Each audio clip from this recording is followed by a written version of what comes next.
कराची में मानसून के एक और स्पेल की एंट्री। शहर पर काली घटाओं का राज। मुख्तलिफ इलाकों में धुआंधार बारिश। गुलशन हदीद, नॉर्थ कराची, FB एरिया और लियाकताबाद में तेज हवा और गरज चमक के साथ बादल बरसे।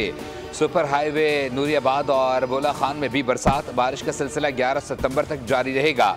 अर्बन फ्लडिंग का भी खदशा। महकमे मौसमियात ने खबरदार कर दिया। सिंध में ठट्ठा, बदीन, हैदराबाद, टंडो मोहम्मद खान में भी वक्फे वक्फे से बारिश। महकमे मौसमियात की शहरियों को गैर ज़रूरी घरों से ना निकलने और एहतियाती तदबीर की हिदायत।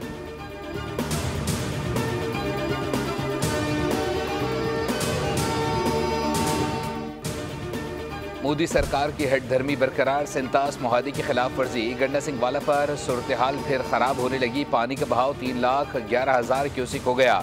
रेलों के दरिया के एतराफ तबाही, जबकि खैरपुर टामेवाली के दर्जनों बस्तियां डूब गईं। बिहाड़ी में PI लिंक के बंद के साथ कटाव शुरू। शगाफ पड़ने लगा। मुल्तान में जमींदार बंद टूट गया। जलालपुर पीरवाला की मुतादिद बस्तियां मुतासिर। करोड़ पक्का में भी हिफाजती बंद टूट गया। दर्जनों देहात ज़ेर-ए-आब।